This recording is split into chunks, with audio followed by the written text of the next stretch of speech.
விடுதலையின் சத்தியம் என்கிற தலைப்பில் போன வாரத்திலிருந்து நான் ஒரு புதிய தொடர் போதனையை நான் உங்கள் மூலமாக உங்களுக்கு கர்த்தர் ஆவியானவர் தந்தார் நமக்கு.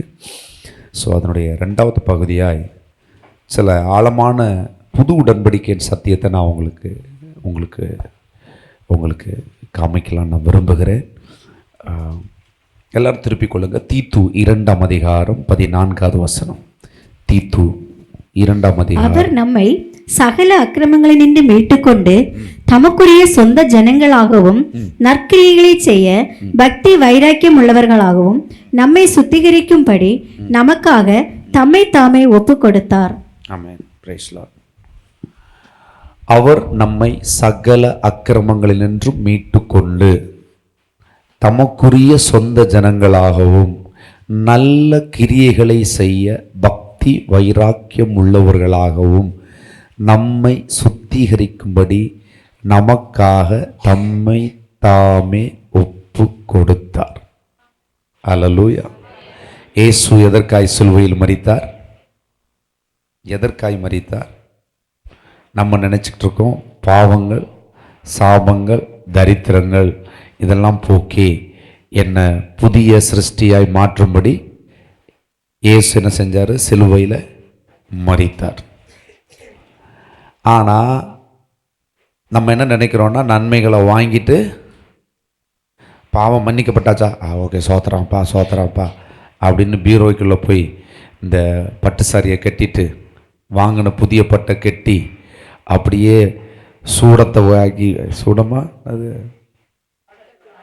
பாச்சா சூடத்தை உள்ளே வச்சு அப்படியே பீரோவில் வச்சுட்டு அப்படி இருக்கிற மாதிரி நிறைய பேர் நினச்சிக்கிட்டு இருக்காங்க. ரட்சிப்பு இதுதான் ரட்சிப்பு அப்படின்னு. ரட்சிப்புன்னா சிலர் எப்படி நினைக்கிறாங்க? ரட்சிப்புன்னா ஒரு ஞானஸ்தானத்தை மூழ்கி எடுத்துக்கிட்டா போதும், அப்புறமா சர்ச்சில் ஒரு சர்டிஃபிகேட்டை தருவாங்க, அதை வச்சுக்கிட்டா போதும், இதுதான் ரட்சிப்புன்னு நினைக்கிறாங்க. சிலர் அப்படின்னா ரட்சிப்புக்காக எடுக்கிற ஞானஸ்தானம் நம்மளை பரலோகத்துக்குள்ளே போய் உள்ளே போகிறதுக்கு ஒரு ஹால் டிக்கெட் மாதிரி. அதனால் கண்டிப்பாக ஒருவன் ஜலத்தினாலும் ஆவினாலும் பிறவாவிடில் தேவனுடைய ராஜ்யத்தில் பிரவேசிக்க மாட்டான்னு சொல்லியிருக்கு. அதனால் நாங்கள் இதை எடுத்துக்கிறோம் இப்படின்னு நிறைய பேர் நினைக்கிறாங்க. ஓரளவுக்கு இந்தந்த காரியங்கள் எல்லாம் உண்மையாக இருந்தாலும் அதனுடைய நோக்கம் இந்த பூமியில் வேற. அல்லேலூயா. இங்கே பாருங்க, அவர், இந்த வசனத்தை என் கூட சேர்ந்து வாசிக்கலாம். அவர் நம்மை சகல அக்கிரமங்களினின்றும் மீட்டு கொண்டு தமக்குரிய இயேசுக்குரிய சொந்த பிள்ளையா என்ன அவருடைய நல்ல கிரியையை செய்யும்படி பக்தியா வைராக்கியமா இரவும் பகலும் அவருக்காய் ஊழியம் செய்யும்படி எல்லாவற்றிலும், அவர் எனக்கு கொடுக்குற எல்லாவற்றிலும், அவர் எனக்கு தந்த எல்லாவற்றிலும், அவர் எனக்கு தரப்போகிற எல்லாவற்றுக்கும் அவருக்கு உண்மை உள்ளவனா இருந்து, அவருக்கு உண்மை உள்ளவளா இருந்து அவருடைய ஊழியத்தை செய்ய, அவருக்கு செய்ய, அவருக்காக செய்ய, என்னை மீட்டு கொண்டவருக்காக செய்ய, என் வாழ்க்கையை அவருக்காக ஒப்பு கொடுத்து பக்தியா வைராக்கியமா வாழும்படி என்னை சுத்திகரித்து பரிசுத்தமாய் நிலைநிறுத்தி இருக்கிறார். அதற்கு நான் இன்றைக்கு ஒப்பு கொடுக்கிறேன். புரிஞ்சா? நம்மளை எதுக்கு ரட்சிக்கப்பட்டிருக்கார்? நாம நல்லா இருக்கிறதுக்கு இல்லை.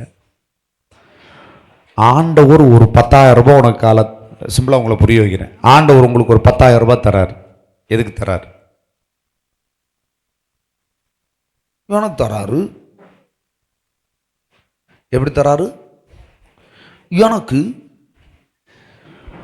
ஆண்டவர் உங்களுக்கு கொடுப்பதெல்லாம் ஆண்டவருக்கு. எல்லாவற்றையும் உங்க வாழ்க்கையில இருக்கிற தேவைப்படுகிற எல்லா பாத்திரங்களையும் அவர் தம்முடைய ஐஸ்வர்யத்தினால் நிரப்பும்படி காத்திருக்கிறார், நிரப்பிக்கொண்டே இருப்பார். நீங்கள் இதுவரைக்கும் நிரப்பி நடத்தப்பட்டிருக்கிறீர்கள், இனிமேலும் அவரால் நிரப்பப்பட்டுதான் நடப்பீர்கள். நன்மையான எந்த ஈவும் பூரணமான எந்த வரவும் பரத்திலிருந்து இறங்கிதான் வரும், மாற்றமே கிடையாது. அதை நீங்க விசுவாசிக்கிறீங்களா இல்லையா? அப்போ இது உங்களுக்கு தேவன் ஒன்றை கொடுக்கிறார் என்றால் அந்த கொடுத்தது தேவனுக்கு ஊழியம் செய்யணும். எத்தனை பேர் புரியுது? தேவன் நமக்கு ஒன்றை கொடுக்கிறார் இல்லையா? கொடுத்ததை நம்ம அந்த காணிக்கைன்னு சொல்றோம்ல. காணிக்கைன்னா என்ன? ஆஃபரிங் இல்லையா? ஆஃபர் பண்றது, கொடுக்கிறது. உண்மையா காணிக்கையை நமக்கு வேற மாதிரியெல்லாம் புரிய வச்சுட்டாங்க. ஓரளவுக்கு நமக்கு நான் உங்களுக்கு நிறைய விதத்தில் போதிச்சிருக்கிறேன். பட் உண்மையான காணிக்கை அப்படின்னா, நான் யாருடைய ஆளுன்னா அவருடைய ஆளு இல்லையா?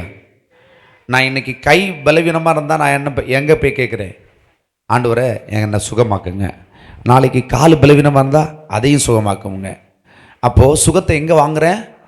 கையிலேருந்து கைக்கும் வாங்குறேன், காலுக்கும் வாங்குறேன், தலைக்கு வாங்குறேன், தலைக்கு மேலே இருக்க முடிக்கு வாங்குறேன், பாதத்துக்கு வாங்குறேன், எல்லாத்துக்கும் வாங்குறேன். யார்கிட்டேருந்து வாங்குறேன்? சரி, வாங்கி எடுத்துக்கிட்ட சரீரம் யாருடையது? எல்லாமே அப்பாவோட. விளங்குச்சுல? இப்ப இந்த எல்லாம் தான் உங்கள் சரீரங்களை ஜீவ பலியாய் ஒப்பு கொடுங்கள். எல்லாமே அவருக்கு தான். அவருடைய ஜீவனுக்காக நம்ம ஒப்பு கொடுக்கணும். நமக்காய் அவர் ஜீவனை விட்டிருக்கிறார், பலியாய் நம்மளை மீட்டு கொள்ளும்படி பலி செலுத்தி இருக்கிறார். தன்னையே கொடுத்திருக்கிறார், முழு சரீரத்தையும் ஒப்பு கொடுத்திருக்கிறார். ஆனா நாம என்ன பிச்சு பிச்சு வாங்கிக்கிறோம். அதனால இந்த பல்கா வாங்கினா தெரியாது, கொஞ்சம் கொஞ்சம் பல்கா வாங்கினா தெரியும், ஆனா கொஞ்சம் கொஞ்சமா வாங்கினா தெரியாது. சில மனைவி மாருங்க பார்த்துருக்கீங்களா? புருஷன்ட்ட டெய்லி ஒரு 100 ரூபாச்சு வாங்குறது. ஆனா நல்ல புருஷன் மாதிரி என்ன செய்வான்? இவ டார்ச்சர் தாங்க முடியாது, பல்கா ஒரு தொகையை போட்டு கணக்கை கேட்டுருவா சொல்லிட்டுருவான். அல்லேலூயா. ஓஹோ, ஏதோ ஒரு ரகசியத்தை சொல்லிட்டேனோ. சரி,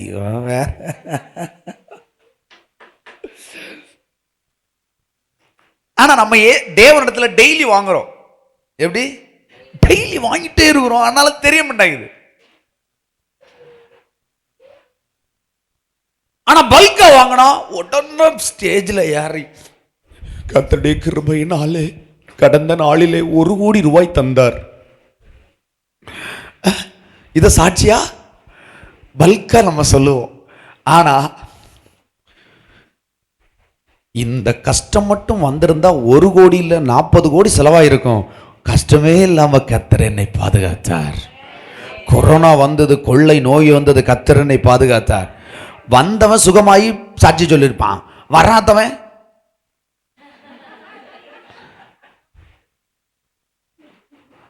வராதவனா அடுத்த சீசன் 2 காத்திருக்கு. அப்படியாடி சாட்சி சொல்லல, நான் ஒன்று வராதா? அப்படியா? இனி வருகிற எல்லா கொள்ளை பாழாக்கும் கொள்ளை நோக்கி நான் தப்பிக்கப்பட்டிருக்கேன் வந்து சாட்சி சொல்ல போனோம். ஆக நம்மளுடைய எல்லாமே கர்த்தருடையது. கர்த்தர் ஒவ்வொரு நாளும் நம்மளை நிரப்பிக்கொண்டே இருக்கிறார். சொல்லுங்க, என் ஆவிக்கு, ஆத்மா, சரீரம், என் தேவைகள், என் குடும்பம், என்னுடைய விருப்பங்கள் எல்லாவற்றையும் கர்த்தர் நிரப்பிக்கொண்டே இருக்கிறாருங்க. அவர் நம்மளுடைய விசுவாசத்தை பயன்படுத்தினாலும், ஒருவேளை உங்களுக்கு விசுவாசம் இல்லாத போது கூட கர்த்தர் உங்களை ஆசீர்வதித்திருக்கிறார் என்பதுதான் உண்மை. என வேதம் சொல்லுகிறது, விசுவாசம் இல்லாதவனுக்கும் இருக்கிறவனுக்கும் சேர்த்துதான் ஒரே மலையை கர்த்தர்னு செய்யறாரு, பொழிய பண்றாரு, காட்டு புஷ்பத்தை அலங்கரிக்கிறார் இல்லையா? தேவனை அறியாதவனையும் ஆண்டவர் ஆசீர்வதிக்கிறாரு. ஹல்லேலூயா. அதே போலதாங்க நம்ம நிறைய காரியத்துல தேவனிடத்துல கேட்காமலே நிறைய நன்மைகளை பெற்றுக்கொண்டே இருக்கிறோம். ஹல்லேலூயா. இந்த விஷயத்துல நம்ம அலர்ட் ஆக வேண்டியது இருக்குது. அப்போ இப்படி நன்மை செய்கிறாரு, இவ்வளவு அன்பு வச்சு எல்லாரையும் ஆசீர்வதிக்கிறாரு, நான் என்ன செய்யணும்? அப்போ வெளியில் இருக்கிற தேவனை அறியாதவனுக்கும் நமக்கு வித்தியாசம் இருக்குதா இல்லையா? உடன்படிக்கை செய்யப்பட்டவனுக்கும் செய்யப்படாததுக்கான வித்தியாசத்தை காட்டுவேன்னு சொல்கிறாளே, அந்த வித்தியாசம் என்ன? அந்த வித்தியாசம் தான் இதுங்க. நம்ம தேவனுக்கு ஊழியம் செய்ய கடமைப்பட்டிருக்கிறோம். தேவனுக்கு நம்ம எல்லாம் நம்ம சரீரம், நம்மளுடைய பணம், நம்மளுடைய சொத்து, நம்மளுடைய நேரம், நம்மளுடைய சரீரம், இதெல்லாமே கர்த்தருக்கு ஊழியம் செய்யணும். ஹல்லேலூயா, ஹல்லேலூயா. அது ஒவ்வொரு ஆளுக்கும் ஒவ்வொரு வழியில் இருக்கலாம். ஆனால் எல்லாமே அவருடையது, எல்லாமே அவருடையது. சரி, நம்ம சில வசனங்களை பார்க்கலாம். திருப்பிக் கொள்ளுங்கள். 1 பேதுரு 1:18-19. உங்கள் முன்னோர்களால் பாரம்பரியமாய் நீங்கள் அனுசரித்து வந்த வீணான நடத்தையினின்று அழிவுள்ள வஸ்துகளாகிய வெள்ளியினாலும் பொன்னினாலும் மீட்கப்படாமல் குற்றமில்லாத மாசற்ற ஆட்டுக்குட்டியாகிய கிறிஸ்துவின் விலையேறப்பெற்ற இரத்தத்தினாலே மீட்கப்பட்டீர்கள் என்று அறிந்திருக்கிறீர்களே. எப்படி மீட்கப்பட்டிருக்கீங்க? குற்றமில்லாத உங்கள் 18 உங்கள் முன்னோர்களால் பாரம்பரியமாக நீங்கள் அனுசரித்து வந்த வீணான நடத்தை. நீங்கள் சில தேவனை அறியறதுக்கு முன்னாடி சில பாரம்பரியமாக சில காரியங்களை செஞ்சு வந்தீங்க. அந்த வீணான நடத்தை நின்று அழிவுள்ள வஸ்துக்களாகிய வெள்ளியினாலும், வெள்ளியெல்லாம் என்னது? வெள்ளியும் பொண்ணும் என்ன செய்யுதுமா? அழிஞ்சு போமாமே, அப்படியா சொல்லுது? அழிவுள்ள வஸ்துக்களால் நீங்கள் மீட்கப்படாமல், கீழே வாங்க, குற்றமில்லாத மாசற்ற ஆட்டுக்குட்டியாகிய கிறிஸ்துவின் விலையேறப்பெற்ற இரத்தத்தினால் மீட்கப்பட்டீர்கள் என்று அறிந்திருக்கிறீர்கள். உண்மையா அறிஞ்சிருக்கீங்களா? நீங்க எதனால் மீட்கப்பட்டிருக்கீங்க? இயேசு கிறிஸ்துவின் இரத்தத்தினால் மீட்கப்பட்டிருக்கிறீர்கள். உங்களையும் என்னையும் இன்றைக்கு ஜீவனோட நம்ம பார்க்குறோம். நம்ம சுகம் கேட்டால் சுகம் தராரு, பலன் தராரு, நமக்கு தேவைகள் சந்திக்கப்படுது. இன்னைக்கு நம்ம சந்தோஷமா இருக்கிறோம். சில காரியங்கள்ல நமக்கு தேவைகள் இருந்தாலும் பல காரியங்கள் நமக்கு இன்னும் பாதுகாப்பாக இருக்குது இல்லையா? இதற்கு காரணம் நீங்களோ நானும் அல்ல, என்னுடைய உங்களுடைய பலன் அல்ல, புத்தியோ அல்ல, சாமர்த்தியமோ அல்ல. இது அவருடைய இரத்தம். அவருடைய இரத்தத்தினால் மீட்டு கொண்டிருக்கிறார். இன்னைக்கு வெள்ளியை கேட்டா வெள்ளியை கொடுக்கலாம் பாருங்க, பொண்ணை கேட்டா பொண்ணை கொடுத்துருவாங்க. அப்போ உயிர் போகுது அப்படின்னா இருக்கிற 1 கிலோ தங்கத்தை கொடுத்துருவாங்களா இல்லையா? ஆனா ஆண்டவர் எனக்கு தேவை, நீ தருவியான்னு கேட்டா எவ்வளவு கொடுக்கலாம்? எப்படி? உதடுகள் ஒட்டவில்லை.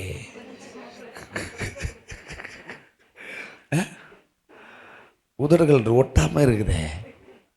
ஒட்டினா வராதுன்னு இருக்கிறீங்களோ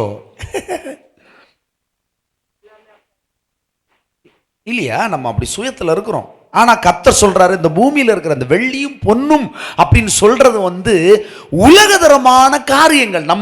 நம்ம கண்ணுக்கு தெரிஞ்சு நமக்கு சொத்தா இருக்குது இல்லைங்களா?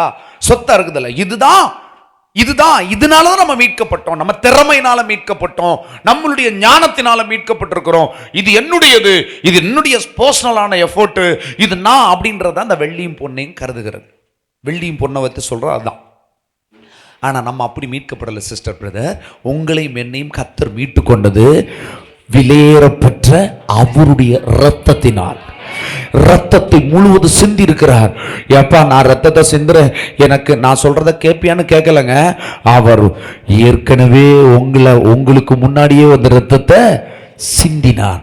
அதனால நாம மீட்கப்பட்டது எப்படி மீட்கப்பட்டிருக்கிறோம்? அவருடைய விலையேறப்பட்ட ரத்தத்தினால். 2வது அதிகாரம் 9-10 வாசிங்க. நீங்களோ உங்களை அந்தகாரத்தினின்று தம்முடைய ஆச்சரியமான ஒளியிடத்திற்கு வரவழைத்தவருடைய புண்ணியங்களை அறிவிக்கும்படிக்கு தெரிந்து கொள்ளப்பட்ட சன்னதியாயும் ராஜரீகமான ஆசாரிய கூட்டமாயும் பரிசுத்த ஜாதியாயும் அவருக்கு சொந்தமான ஜனமாயும் இருக்கிறீர்கள். போதும் சிஸ்டர், இங்க பாருங்க. நீங்கள் உங்களை அந்தகாரத்திலிருந்தும் தம்முடைய ஆச்சரியமான ஒளியிடத்துக்கு வரவழைத்த புண்ணியங்களை அறிவிக்கும்படி தெரிந்து கொள்ளப்பட்ட சந்ததியும் ராஜரீக. உங்களுக்கு கொடுக்கப்பட்ட மிகப்பெரிய பொறுப்பு என்னது? நீங்க ஒரு ஆசாரிய, நீங்க ஒரு ராஜரீக கூட்டம். ஹல்லேலூயா. உங்க மேல 2 அபிஷேகம் இருக்குது. ஆசாரிய அபிஷேகம் இருக்குது, ராஜரீக அபிஷேகம் இருக்குது. அப்போ உங்களால் உங்களுக்கு கையில் அதிகாரத்தையும் தந்திருக்கிறார், வானமண்டலத்திலையும் அதிகாரம் தந்திருக்கிறார், பூமியிலேயும் அதிகாரம் தந்திருக்கார் அர்த்தம். ஆவிக்குரிய வாழ்க்கைக்கு உங்களுக்கு அதிகாரம் இருக்குது, மாம்ச பிரகாரமாகவும் உங்களுக்கு அதிகாரம் உங்களுக்கு கொடுக்கப்பட்டிருக்கிறது. அதனால நீங்க என்ன தேவனுக்கு என்ன செய்ய வேண்டியது இருக்கு? அவரை பற்றி என்ன செய்யணுமா? அவருடைய புண்ணியங்களை, புண்ணியம்னா என்ன சினு? அந்த புண்ணியம்னா என்ன? புண்ணியம் கேள்விப்பட்டிருக்கியா? புண்ணியம் எந்த இடத்துல இருக்கு?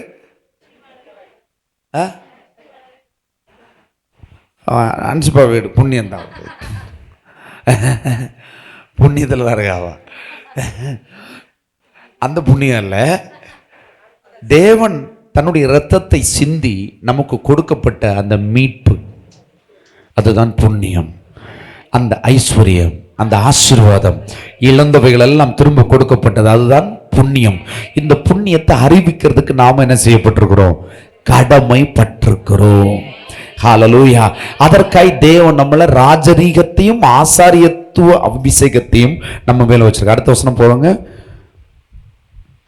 முன்னே நீங்கள் தேவனுடைய ஜனங்களாய் இருக்கவில்லை, இப்பொழுது அவருடைய ஜனங்களாய் இருக்கிறீர்கள். முன்னே நீங்கள் இரக்கம் பெறாதவர்களாய் இருந்தீர்கள், இப்பொழுதோ இரக்கம் உங்களுக்கு. நீங்க என்ன கேட்டாலும் கர்த்தர் உங்களுக்கு செய்யற அளவுக்கு உங்களுக்கு ஒரு ஆக்சஸ் கொடுக்கப்பட்டிருக்கிறது.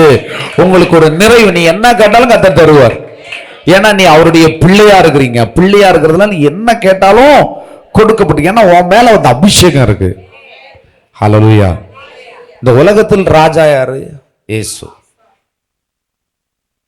அவர் முழு உலகத்துக்கும் சொந்தக்காரர். அந்த உரிமையை, அதிகாரத்தை உங்களுக்கும் எனக்கும் தந்திருக்கிறார். அதுதான் அபிஷேகம். ராஜரீக அபிஷேகம், ஆசாரியத்துவ அபிஷேகம்னா அதுதான் அதிகாரம். அபிஷேகம்னால என்னது? அதிகாரம் அர்த்தம். ஹல்லேலூயா. ரைட்டு, திருப்பிக் கொள்ளுங்க. மத்தேயு 5:14 நீங்கள் உலகத்துக்கு வெளிச்சமாய் இருக்கிறீர்கள். மலையின் மேல் இருக்கிற பட்டணம் மறைந்திருக்க மாட்டாது. விளக்கை கொளுத்தி மரக்காலால் மூடி வைக்காமல் விளக்கு தண்டி மேல் வைப்பார்கள். அப்பொழுது அது வீட்டிலுள்ள யாவருக்கும் வெளிச்சம் கொடுக்கும்.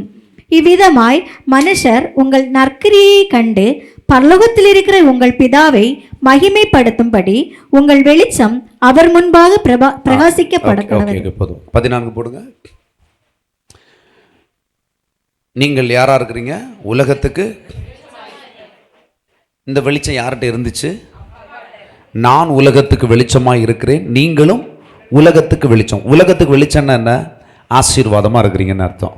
நீங்கள் தான் உலகத்துக்கு ஆசீர்வாதம். அப்படின்னா நீங்கள் உங்கள் குடும்பத்துக்கு ஆசீர்வாதம், நீங்கள் உங்கள் பிஸ்னஸுக்கு ஆசீர்வாதம், நீங்கள் வேலை பார்க்குறீங்கல்ல அந்த முதலாளிக்கு நீங்கள் ஒரு ஆசீர்வாதம். இதெல்லாம் வெளிச்சம்னு அர்த்தம். நீங்கள் ஒரு கட்சியில் இருக்கிறீங்கன்னா அந்த கட்சிக்கு அப்படி ஆசீர்வாதம் தானே? இல்லை முதலமைச்சர் ஆசீர்வாதமா? நீங்கள் தான் அந்த கட்சிக்கே ஆசீர்வாதம். நீங்கள் இருக்கிறதுனால தான் அந்த கட்சியே இருக்குது. நீங்கள் ஓட்டு போட்டதுனால தான் அவர் முதலமைச்சரா நிலைக்கிறாரு. ஹல்லேலூயா. அப்போ நீங்கள் உலகத்துக்கு வெளிச்சமாய் இருக்கிறீர்கள். மலையின் மேல் இருக்கிற பட்டணம்னு அர்த்தம். அது நீங்கள் மலையில் ஒரு வெளிச்சம். இப்போ பாருங்களேன், ஒரு டார்ச் வந்து ஒரு டார்ச் கொடுக்குறீங்க, இல்லைன்னா ஒரு விளக்கு கொடுக்குறீங்க. பிரஜேஷ் கிட்ட ஒரு விளக்கு கொடுக்குறீங்க, பிரஜேஷுக்கு அப்பாட்ட ஒரு விளக்கு கொடுக்குறீங்க. எந்த விளக்கு வந்து உலகத்துக்கு வெளிச்சத்தை கொடுக்கும்? அப்பாட்ட இருக்கிறது வெளிச்சத்தை கொடுக்கும். ஏன்? அவர் உயரமா இருக்கிறாரு இல்லையா? அப்போ மலையின் மேல் இருக்கிற பட்டணம் அப்படின்னா நீங்கள் கிறிஸ்துவின் மேல் இருக்கிறீர்கள், கிறிஸ்துவில் இருக்கிறீர்கள். ஏன்னா அவர்தான் அந்த உயர்ந்த கன்மலை. அந்த கன்மலையில நீங்க இருக்கிறீங்க. அதனாலதான் மலைனாலே இயேசுன்னு அர்த்தம். உயர்ந்த மலைனாலும் அவர் தான். புரியுதா? மலையின் மேல் இருக்கிற பட்டணம் நம்மளை பட்டணமா வச்சிருக்கிறாராம். சிட்டி பாருங்களேன், மறைந்திருக்க மாட்டாது. நான் சொல்றேன், நீங்க ரட்சிக்கப்பட்டிருக்கீங்களா, இயேசு அறிஞ்சிருக்கீங்கன்னா நீங்கள் மலையின் மேல் இருக்கிற பட்டணம், இயேசுவின் பட்டணம். இப்படி கூட சொல்லலாம், இயேசுவின் பட்டணம். நீங்கள் தேவனால் தெரிந்து கொள்ளப்பட்டவர்களானபடினா நீங்கள் மறைந்திருக்க போறதே இல்ல. மறைந்துன்னா என்ன தெரியுமா? பிரச்சனை, போராட்டம். அவன் அங்க போவே முடியாது, அவன் வாழ்க்கையே ஒரு பிரச்சனை, இருளா இருக்கிறான் அப்படின்னா அது அதுக்கு பேர் என்னது? மலையின் கீழே இருக்கிற பட்டணம்னு அர்த்தம். மலையின் மேல் இருக்கிற பட்டணம் என்ன வந்தாலும் அந்த கலங்குற விளக்கம் மாதிரி இல்லையா? எப்போ அதை என்ன செஞ்சிட்டு இருக்கும்? அது ஒளி வீசிட்டே இருக்கும். கச்ச நம்மள ஒளி வீசுகிறவர்களா வச்சிருக்கிறாரு. ஆனா ஒளியை கொண்டு எங்க வைக்கல? கீழே வைக்கல, மேல வச்சிருக்கிறார்.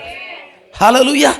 மலையின் மேல் இருக்கிற பட்டணமாய் கச்ச நம்மள வைச்சிருக்கிறார். அது மறைந்திருக்க மாட்டாது. அது உண்மைதான்.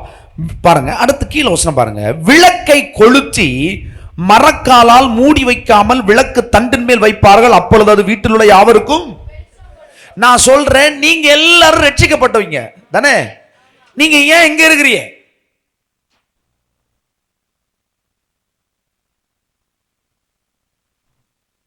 நிறைய பேருக்கு தேவன் கொடுத்த ரட்சிப்பு மரக்காலால் மூடி வைக்கப்பட்ட மாதிரி இருக்குது. எப்படி?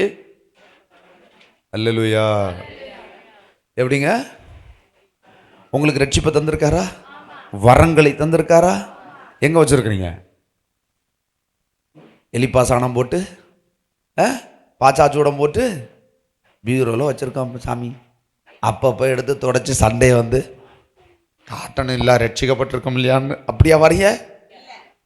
உண்மையாவா? அப்ப எப்ப கூப்பிட்டாலும் ஊழியத்துக்கு வருவீங்க பெரும்படையோட. நாளைக்கு இரவு 3 மணிக்கு ஊழியம். நான் 3 மணிக்கு கூப்பிடும்போது எல்லாரும் ஒரே மாதிரி ஃபோனில் வருவீங்களா? முதல்ல அது உஷாராக இருப்பீங்க. ஆனால் ஒரே உஷார் தானே வருது, வேற நிறைய உஷார் இல்லையே. விளக்கை கொளுத்தி மரத்தால் மூடி வைக்காதீங்க. மூடி வச்சா அதை என்ன செய்யுமா? இது எதை குறிக்குது?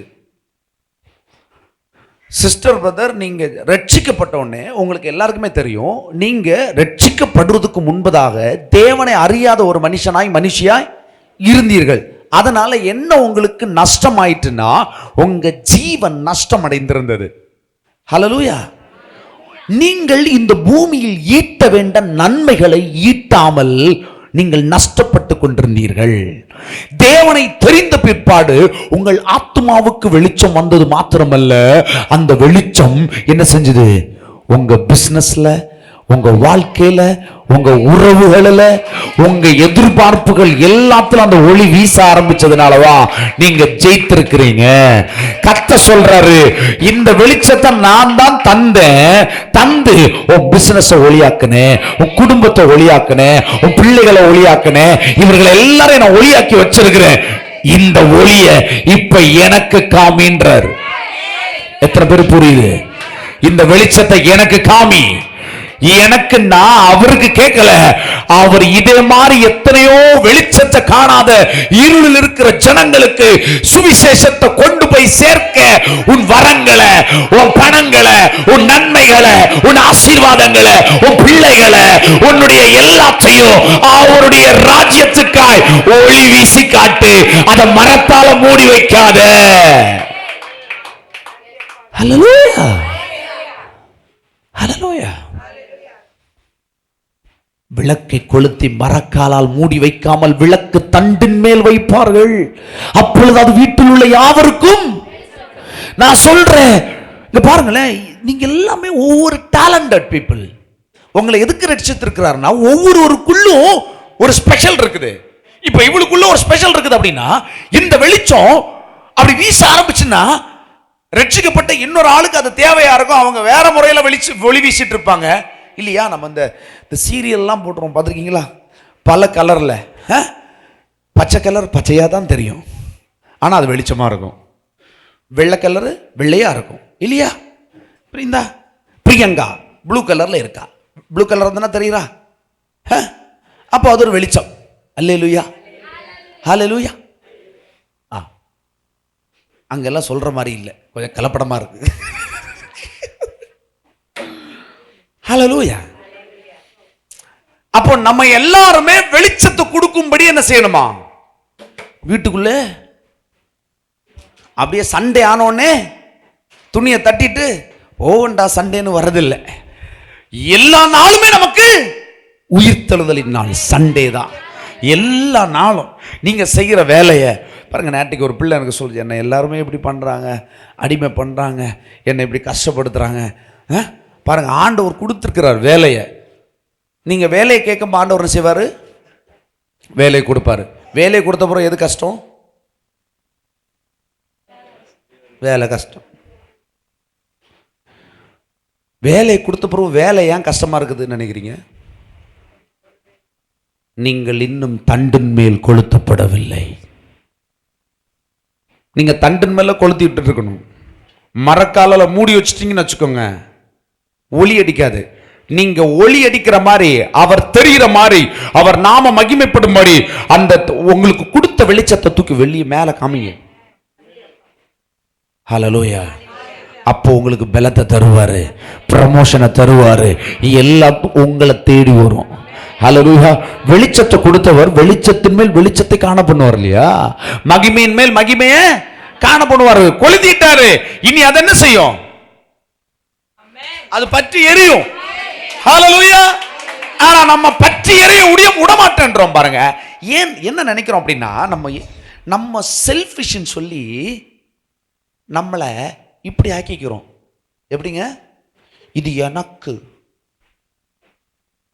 ஆனா பாருங்களேன், ஒரு 10 பேர் தாகமா இருக்கிறவங்களுக்கு இந்த தண்ணியை கொடுத்துட்டா 10 பேருக்குள்ள கொஞ்சம் கொஞ்சமா தான் போயிருக்கும். ஆனா அவங்களுக்கு ஜீவன் வந்து இதே மாதிரி 10 பாட்டில் கொன்ற மாதிரி அவன் பிழைச்சிருவான். எத்தனை பேர் விளங்குது? நீ வேணா ஒத்தை குடிப்ப, உனக்கு தாகம் அடைஞ்சிரும். ஆனா உனக்கு இருக்கிற பலன் எவ்வளவு? உனக்கு இருக்கிற பலன் எவ்வளவோ அவ்வளவுதான் நீ கொண்டு வருவ. ஆனா 10 பேருக்கு ஜீவனை கொடுத்தேன்னு வச்சுக்கோ, 10 படையா எழும்புவாங்க. ஹல்லேலூயா. தேவன் இதெல்லாம் வருவாரு. ஏன்னா தேவன் மல்டிபிள் காட், மல்டிபிள் காட். அவர் பெருக்கத்தின் தேவன். ஹல்லேலூயா, ஹல்லேலூயா, ஹல்லேலூயா.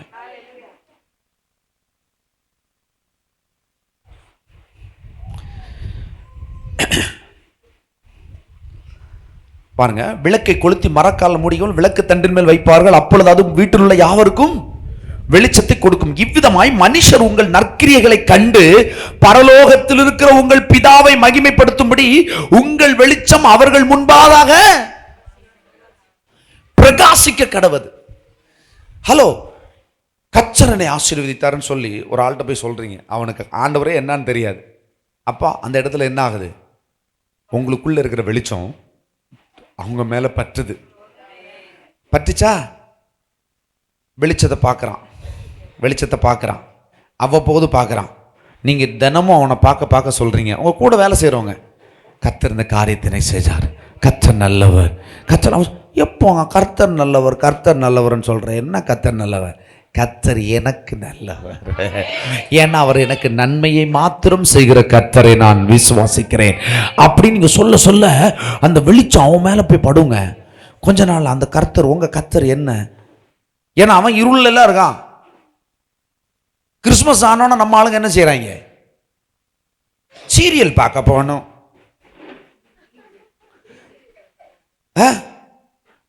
அது என்ன கூஜோ? ஆனா அந்த சீரியல் பார்க்கறதுக்குன்னு போறாங்க இல்லையா, வெளிச்சம் பார்க்கறதுக்கு. ஏன் உன் வீடு வெளிச்சம் இல்லையா? நான் சொல்றேன், உன் வீட்டுல நீ என்ன செய்? அலங்கரிச்சு விடு. உன் வீட்டை பார்க்கறதுக்கு ஒரு 1000 பேர் வரட்டும். அது கொஞ்சம் செலவாகும். இப்படியே போய் போய் தான் 5 பைசா செலவே ஆகாத மாதிரி நீ இருக்கிற. ஆகாதவனா மாறிடுற. எப்படி? எத்தனை பேருக்கு ஆண்டவர் என்கிட்ட பேசிட்டு இருக்கேன்னு தோணுது? நம்ம துவக்கம் மட்டும்தான் கரெக்டாக இருக்கிறோங்க. ஆனால் அடுத்து தேவனை நம்ம கண்டுக்காம விட்டுடுறோம். நமக்கு தேவைன்னா மட்டும் வெளிச்சத்தை கேட்குறோம், சுகத்தை கேட்குறோம், நன்மை கேட்குறோம். அதுக்கப்புறம் ஆண்டவரை விட்டுடுறோம். பாருங்க, நான் சொல்கிறேன், உங்களுக்குள்ள தேவன் வச்ச அந்த சுகம் எத்தனை பேரை சுகப்படுத்திச்சு? உங்களுக்குள்ள இருந்த ரட்சிப்பு, தேவன் உங்களுக்கு கொண்டு வந்து தந்த ரட்சிப்பு எத்தனை பேரை ரட்சிக்க வச்சுது? இதை நீங்கள் கணக்கு போடணும். இன்னைக்கு நீங்கள் ஆசீர்வாதம் இல்லாமல் கஷ்டத்தில் கடனில் இருக்கும்போது உங்களை கர்த்தர் வந்து ஆசீர்வதித்தார்லையே, உங்களை போஷித்தார்ல. இப்போ நீங்கள் எத்தனை பேரை போஷிச்சுட்டு இருக்கீங்க? போஷிக்கும்படி நீங்கள் விளக்கு தண்டை ஏற்றினீர்களா? என்னை போஷித்த தேவன் உன்னையும் போஷிப்பார். நான் இந்த இக்கட்டான சூழல்ல இருந்தேன். நான் சொல்லட்டுமா, ஒரு விஷயம் சொல்லட்டுமா? ஒரு மனுஷன் யாரும் படாத சோதனையை படுறான்னா, அவன் அதுலேருந்து மீட்கப்படுறான்னா, அது ஒரு மிகப்பெரிய வெளிச்சம்.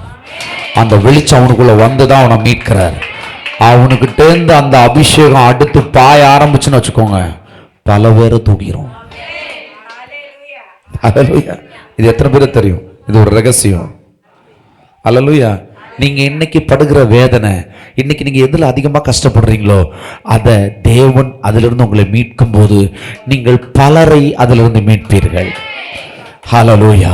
இன்றைக்கு நீங்கள் ஒரு சாப்பாட்டுக்கு கஷ்டப்படுகிற நீங்கள் பலருக்கு சாப்பாடு கொடுக்கிறவங்கள மாறிடுவீங்க. கர்த்தர் உங்களை போஷிக்கும் போது, தேவன் உங்களை வெளிச்சமாக்கும் போது நீங்கள் அநேகருக்கு வெளிச்சமாய் இருப்பீர்கள். ஹல்லேலூயா. திருப்பிக் கொள்ளுங்க. ரோமர் 12:5 ரோமர் 12:5. அநேகராகிய நாமும் கிறிஸ்துவுக்குள் ஒரே சரீரமாய் இருக்க ஒருவருக்கொருவர் அவயங்களாய் இருக்கிறோம். நமக்கு அருளப்பட்ட கிருபையின் படியே நாம் வெவ்வேறான வரங்கள் உள்ளவர்களான படியினாலே நம்மில் தீர்க்க தரிசனம் சொல்லுகிற வரத்தை உடையவன் விசுவாச பிரமாணத்துக்கு ஏற்றதாக சொல்ல கடவன். போதும். இங்க பாருங்க. முதல்ல அநேகராகிய நாமும் பாருங்க, நம்ம எல்லாரும் அநேகரா இருக்கிறோம். என்ன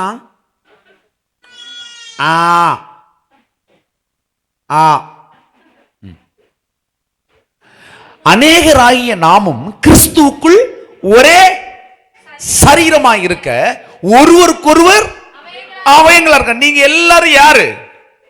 எல்லாரும் சேர்ந்து ஏறு கிறிஸ்து. பாத்தீங்களா? கவனம் இல்லை. ஒரு பிள்ளை கரைய வேணாம், நானே அதை ஆஃப் ஆயிரும்னு ஒரு டப்புன்னு ஆஃப் ஆகிறேன் கான்சன்ட்ரேஷனை கொடுத்து. ரைட்டா? கவனிங்க. அநேகராகிய நாமும் கிறிஸ்துக்குள் ஒரே சரீரமாக இருக்கிறோம். இப்போ ஒரு ஆள் சுண்டு விரல் அப்படின்னா ஒரு ஆள் பெரு விரல் இப்படி மாதிரி இல்லையா? 5 விரல், ஒரு 5 விரல் 5 பேர், இந்த 5 விரல் 5 பேர், கண்ணு ஒரு ஆள். அந்த மாதிரி கிறிஸ்துவுக்குள் நம்ம எல்லாருமே ஒரே சரீரமாக இருக்கிறோம். அவ்வளோதான். இதுல வேற ஒண்ணுமே கிடையாது. எல்லாருமே ஒரே அவயமா இருக்கிறோம். அடுத்த வசனம் போடுங்க. நமக்கு அருளப்பட்ட கிருபையின்படி நாம் வெவ்வேறான வரங்கள் உள்ளவர்களானபடினால் நம்மில் தீர்க்க தரிசனம் சொல்லுகிற வரத்தை உடையவன் விசுவாச பிரமாணத்துக்கு ஏற்றதாக சொல்ல கடவன். உங்களுக்கு எல்லாருக்குள்ளேயும் ஒரு தீர்க்க தரிசி இருக்கிறானா இல்லையா? நீங்க தீர்க்க தரிசனம் சொல்லியிருக்கீங்களா? ஆனால் யாராவது தீர்க்கதரிசி வந்தால் நீங்கள் என்ன செய்வீங்க?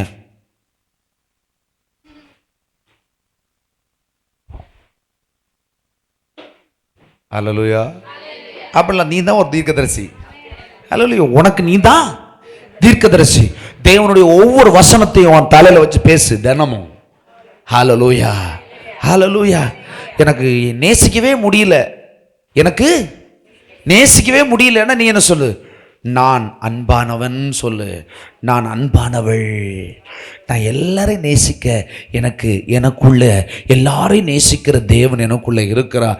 ஆகையினால் என் புருஷனை நான் நேசிப்பேன், என் மனைவியை நான் நேசிப்பேன் முழு மனதோட, என் பிள்ளைகளை நான் நேசிப்பேன்.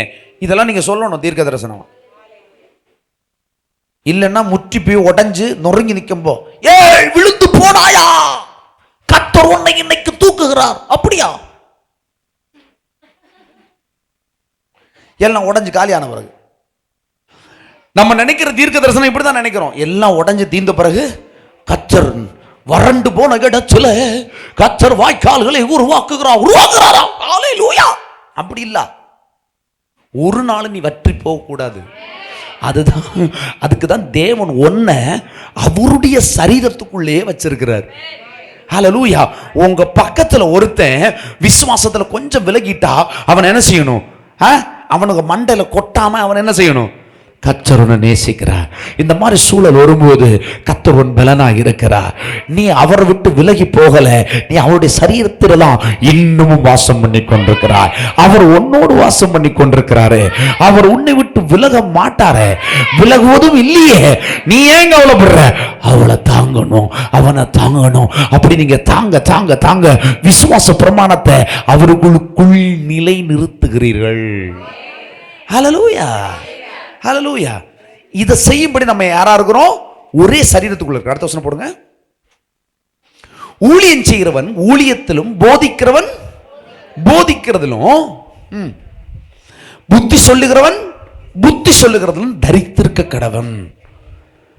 பகிர்ந்து கொடுக்கிறவன் வஞ்சனை இல்லாமல் கொடுக்க கடவன். முதலாளியானவன் ஜாக்கிரதையாக இருக்க கடவன். இரக்கம் செய்கிறவன் உற்சாகத்தோடு வைராக்கியமா என்ன செய்யணுமா? ஏன்னா நம்மளை எதுக்கு ஆண்டவர் அழைச்சிருக்கிறார்? நன்மை செய்யும்படி. வசனம் அதை பார்த்த தீத்து பார்த்து படிச்சோம்ல, நன்மை செய்யும்படி நம்மளை என்ன செய்ய, பக்தி வைராக்கியம் உள்ளவர்களா நம்மளை மாற்றி இருக்கிறாராம். நம்ம எல்லாருமே நன்மை செய்யற இடத்துல இருக்கிறவங்க. தீமை இங்க பாருங்க, ஏன் தீமை வருது? ஒரு ஆளுக்கு ஒரு ஆள் ஏன் தீமை செய்யறாங்க?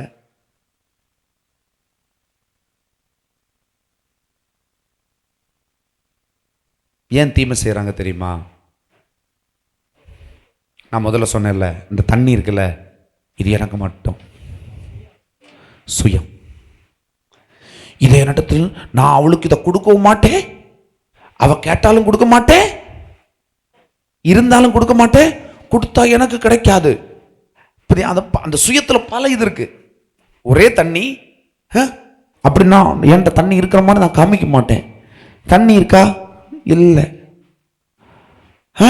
புரியுதா உங்களுக்கு? அப்ப அந்த சுயம் வரும்போது என்ன ஆகும்?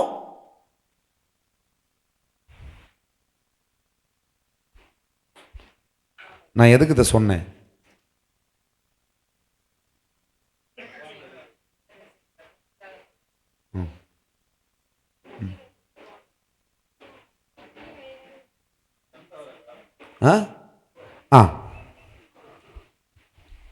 ஏன் இன்னொரு ஆள் மேல நம்ம வைராக்கியம் கொள்றோம்?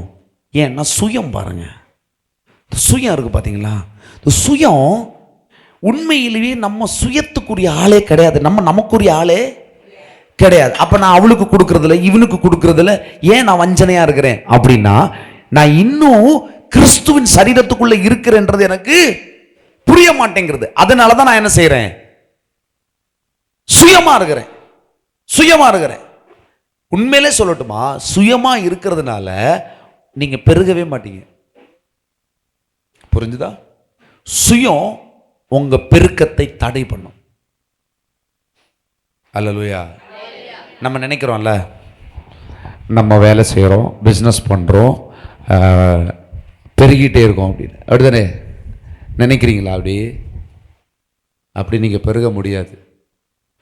நீங்கள் சம்பாதிச்சு மாத சம்பளம் அல்லது தினமும் வருமானம் இதனால நீங்கள் சம்பாதிச்சு நீங்கள் பெருக முடியாது. அப்போ எது உங்களை பெருக்கும்?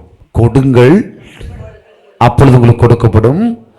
அமுக்கி குலுக்கி சரிந்து விழும்படி மடியில் போடப்படும். அப்போ கொடுக்கணும். உங்க கையில இருக்கிற, உங்களுக்கு தேவன் ஒரு வரத்தை கொடுத்திருக்கிறாருன்னா அந்த வரத்தை கொடுங்க, அப்பொழுது உங்களுக்கு மேலும் கொடுக்கப்படும். அமுக்கி குலுக்கி சரிந்து விழும்படி கொடுக்கப்படும். இவளுக்கு போய் நான் என்னதுக்கு ஜெபிக்கணும்? இவங்களுக்கு போய் ஊழியம் செய்யணும்? இவங்கள்ட்ட போய் எப்படி சொல்லணும்? இல்லைங்க, அவங்களுக்கு நீங்க ஊழியம் செய்ய கடமைப்பட்டிருக்கிறீங்க. அவங்க பாதிச்சுட்டு இருக்கும்போது அவங்களை பார்த்து விமர்சிக்காதீங்க. அவங்களுக்கு ஏதாவது ஒரு வழியில அவங்களுக்கு ஊழியம் செய்யறதுக்கு முடியுமா ஆண்டவரேன்னு கேளுங்க. கேட்டீங்கன்னா ஆண்டவர் வழியை உண்டாக்குவாரு. நீங்க சொல்லுகிற ஒரு வார்த்தையா இருக்கும், அவங்கள மொத்தமா தூக்கி நிலைநிறுத்தும். ஹல்லேலூயா. மலையின் மேல் இருக்கிற பட்டணமாய் மாற்றும். அவர்களை வெளிச்சத்தின் மேல வெளிச்சத்தை காண்பாங்க பாருங்க. அடுத்து அவங்க 1000 பேரை தூக்கி விட்டுருவாங்க பாருங்க.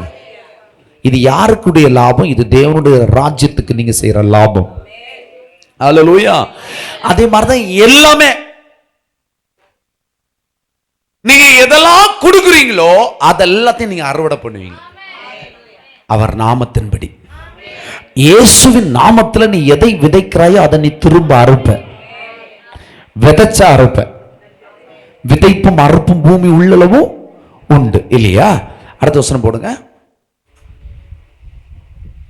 உங்கள் அன்பு மாயமற்றதா இருப்பதாக, தீமையை விட்டு தீமையை வெறுத்து நன்மையை பற்றி கொள்ளுங்கள். ஹல்லேலூயா. அடுத்த வசனம் போடுங்க. சகோதரத்திலே ஒருவர், சகோதர சிநேகத்திலே ஒருவர் மேல் ஒருவர் பட்சமாய் இருங்கள். கனம் பண்ணுகிறதுல ஒருவருக்கொருவர், நீங்க கனம் பண்றதுல ஒருவருக்கு ஒருவர் முந்திக் கொள்வீங்களா? கனம்னா என்ன? மரியாதை. மரியாதை எப்படி செலுத்துவீங்க?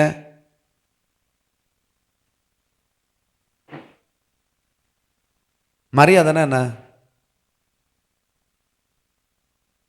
எல்லா இடத்துலையும் மரியாதை கொடுக்கணுங்க.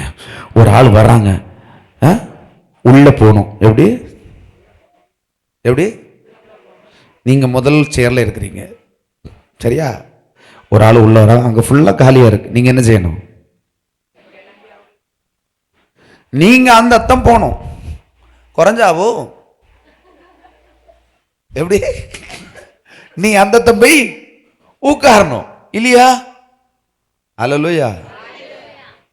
முந்தினவங்க எப்படிங்க?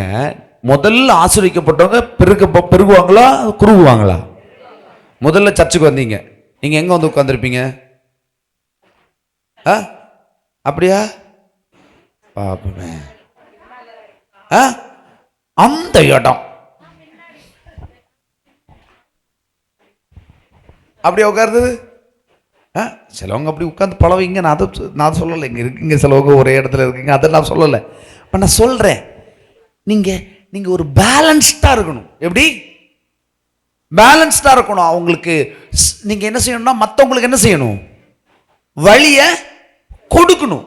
இல்லாதவங்களுக்கு இருக்கிறத, ஏன்னா ஓண்ட தானே இருக்குது. ஹல்லேலூயா. ஓண்ட தானே வழி இருக்குது, அப்ப நீ தானே கொடுக்கணும். கரெக்ட், புரியுதா? ஓண்ட தானே பணம் இருக்குது, நீ தானே கொடுக்கணும். பணமே இல்லைங்க, நோ மாதிரி வந்துட்டீங்க. எப்படி? மொத்த உலகம் அழிஞ்சு கன்னியாகுமரி மாவட்டம் மொத்தம் இருக்குது. அப்ப எல்லாரும் அப்படியே வந்து நிற்கிறாங்க மாவட்டத்தில், கருங்கலை சுற்றி இப்படி வயலட்டு சமைப்பாங்க. இப்படி நீங்க என்ன செய்யணும்?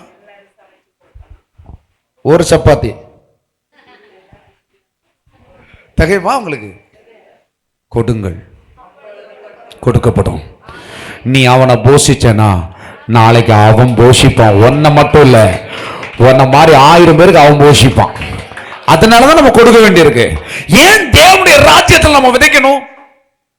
நிறைய பேர் என்ன நினைக்கிறாங்கன்னா, கொடுங்கள் அப்பொழுது உங்களுக்கு கொடுக்கப்படும், வானத்தின் பலகனி திறந்து இடம் கொள்ளாமல் போக மட்டும். என்னைக்கு அது வானத்தில் பார்த்துருக்கீங்களா? வானத்தை பார்த்துருக்கீங்களா? பிளந்திருக்கா? பின்ன இப்படி தப்பில்ல, தப்பில்ல. அது எதுக்கு சொல்லப்படுறதுன்னா, கொடுங்கள் அப்பொழுது உங்களுக்கு வானத்தின் பலகனியை திறந்து இடம் கொள்ளாமல் போக மட்டும் வர்ஷிக்க பண்ணுவேன் இருக்கலாம். வானத்தின் பலகனா என்னது? விதை இல்லையா? விதை இருக்கு இல்லைங்களா? விதைக்க நீங்க விதைச்சிட்டீங்கன்னு வைங்களேன், விதை கையில் இருந்தாலும் சரி வீட்டில் இருந்தாலும் சரி பிரயோஜனம் இல்லை. விதை எங்க விதைக்கப்படணும்? நிலத்துல. கோதுமை மணி நிலத்தில் விழுந்து மடியாது ஒழிக்காது பலனை தராதுன்னு இருக்கு இல்லையா? அந்த விதை விழுந்த பிறகு வானத்தின் பலகனின்னா தண்ணின்னு அர்த்தம். எது? மழைன்னு அர்த்தம். மழையை பொழி பண்றது யாரு? கர்த்தர். விதை யார் கையில் இருக்கு? உங்க கையில் இருக்கு. ஆனா விதையை கொடுத்தவர் யாரு? நீ அதை எங்க வேணா வச்சிருக்கலாம். ஆனா நிலத்துல தேவன் இதை முளைக்க பண்ணுவார். நீ விதைச்சேன்னா மழைய ஆண்டவர் பொழிய பண்ணுவார். நீ கொடுக்கிறது எல்லாமே விதைன்னு அர்த்தம். நீ எதை கொடுக்கிறியோ அதை விதைக்கிறவனுக்கு விதையை கொடுக்கிறவரும் அவர் தான். ஆனா அந்த விதையை நீ எங்க வேணா வச்சுக்கலாம். பீரோலையும் வச்சுக்கலாம், பீரோலையும் வச்சுக்கலாம். நிறைய பேருக்கு பீரோக்குள்ள கண்டு போகுது. எப்படியும் அடுத்த வாரம் எனக்கு 4-5 பீரோ எடுத்து வைக்கணும். இங்க இனி காணிக்கப்பட்டு பீரோ. அல்லேலூயா. புரியுதா? நீங்க எங்க வேணா வைக்கலாம், பாக்கெட்ல வச்சுக்கலாம், நீங்க எங்க வேணா வச்சுக்கலாம். அடுத்த 10 வருஷம் தாண்டி இதை பயன்படுத்தலாம். அப்புறம் விதை என்ன ஆகும்? 5 பைசாக்கு பிரயோஜனம் எல்லாம் இருக்கும். ஆனா விதைச்சிட்டேன்னு வச்சுக்கோ, அது பலுகி பெருகும். ஹல்லேலூயா. நம்ம எல்லாம் என்ன நினைக்கிறோம் அப்படின்னா, வச்சிருந்தா சேஃபா இருக்கும் அப்படின்னு. சேஃபா இருக்க வரல, நீ விதைக்கதான் வந்திருக்க. உனக்கு விதைய கொடுத்தது, அந்த விதை வந்து இடுப்புல சொறி வைக்கிறதுக்கு இல்ல, விதைக்கிறதுக்கு. நல்ல நிலத்தில் விழுந்த விதை 1 30 60 100 அப்ப நீ நல்ல நிலமாகிய தேவனுடைய ராஜ்யத்தில் அதை விதைக்கணும். ஹல்லேலூயா. வரங்களும் தேவன் கொடுத்ததுதான், தாளந்துகள் தேவன் கொடுத்தது, ஆப்பர்ச்சுனிட்டி. நீ உன் கையில் இருக்கிற பிசினஸ், உன் தொழில், உன் அறிவு, புத்தி எல்லாமே யார் கொடுத்தது? கர்த்தர். இதை யாருக்கு விதைக்கணும்? தேவனுடைய ராஜ்யத்துல நீ விதைக்கணும். விதைச்சேன்னா என்ன செய்வ? அதை நீ அறுவடை செய்வாய். ஹல்லேலூயா. அப்ப நீ இதை முந்தி என்ன செய்யணும்? முந்திக்கணும். எப்படி முந்திக்கணும்? கர்த்தர் உனக்கு ஒரு நல்ல சந்தோஷத்தை கொடுத்திருக்கார். எப்படி? அப்ப நீங்க அதை என்ன செய்வீங்க? சொந்தமா சந்தோஷமா இருப்பீங்களா? அதை ஷேர் பண்ணுவீங்க, அப்படிதானே? நம்ம தான் நிறைய ஸ்டேட்டஸ் எல்லாம் வைக்கிறோமே. காதலர் தினம் வச்சுல ஸ்டேட்டஸ்,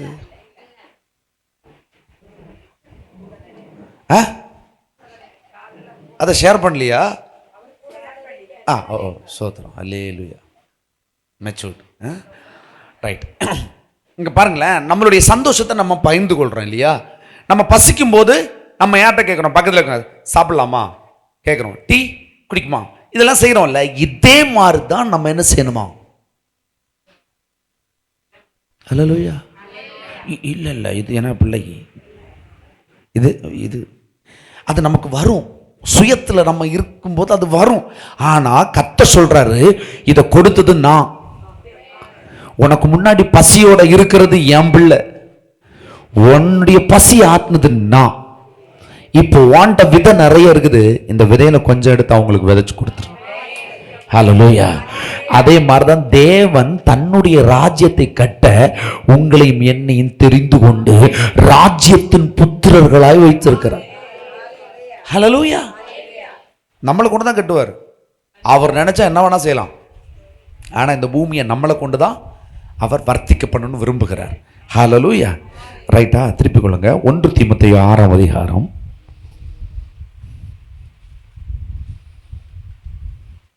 17 இவ்வுலகத்திலே ஐஸ்வர்யம் உள்ளவர்கள் இருமாப்பான சிந்தை உள்ளவர்களாய் இராமலும் நிலையற்ற ஐஸ்வர்யத்தின் மேல் நம்பிக்கை வையாமலும் நாம் அனுபவிக்கிறதற்கு சகலவித நன்மைகளையும் நமக்கு சம்பூர்ணமாய் கொடுக்கிற ஜீவனுள்ள தேவன் மேல் நம்பிக்கை வைக்கவும். இருங்க சிஸ்டர், பாருங்க இங்க கவனிங்க இந்த வசனத்தை. இவ்வுலகத்தின் ஐஸ்வர்யம் உள்ளவர்கள் இருமாப்பான சிந்தனை உள்ளவர்களாய் இராமல். ஐஸ்வர்யம்னா பணக்காரன்னு அர்த்தம், அப்படியா? நீங்க தேவனுடைய வரங்களை பெற்றிருக்கிறீங்க, அது ஒரு ஐஸ்வர்யமா? நீங்க ஒரு பணக்காரன், வரங்களை பெற்றிருக்கீங்கன்னா அது ஐஸ்வர்யம். நிறைய பணம் இருக்குது உங்களுக்கு, நீங்க பண்ற பிசினஸ் நல்ல சக்சஸா போயிட்டு இருக்கு, உங்களுக்கு ஒரு நல்ல வேலை கொடுத்துருக்காரு, நீங்க நார்மலா சம்பாதிக்கிறத விட நல்லாவே நீங்க சம்பாதிக்கிறீங்க அப்படின்னா நீங்க என்ன செய்யுங்க? இருமாப்பா இருக்காதீங்க, சுயமா இருக்காதீங்க. புரியுதா? அப்படி இருக்காதீங்க, அதுல நீங்க நம்பிக்கை வைக்காதீங்க. ஏன்னா இதெல்லாம் நிலையற்ற ஐஸ்வர்யம். இப்போ உங்களுக்கு ஒரு எக்ஸாம்பிள் சொல்றேன். ஃபோன் எதுக்கு இருக்கு? கம்யூனிகேட் பண்றதுக்கு, பயன்படுத்துறதுக்கு. ஆனா நிறைய பேர் இந்த ஃபோனை எதுக்கு வச்சிருப்பாங்க? சிலர் இந்த ஃபோன் எதுக்கு?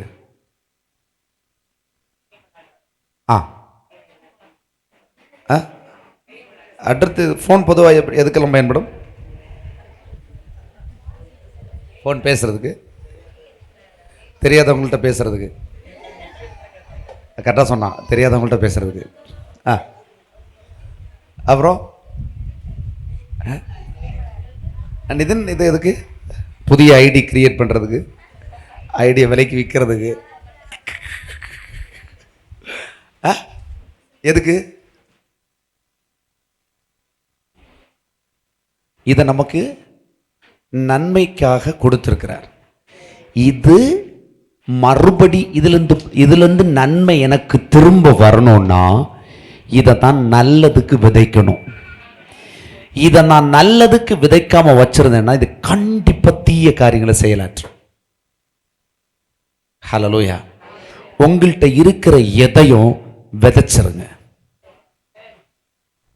எப்பவுமே நான் ஒரு பெரிய ரகசியத்தை சொல்றேன். இப்போ இல்லை, நான் எப்போ சொல்லுவேன், இன்னும் ஒரு 100 வருஷம் தாண்டாலும் இதான் சொல்லுவேன். உங்கள்கிட்ட எது இருந்தாலும் அதை விதைங்க.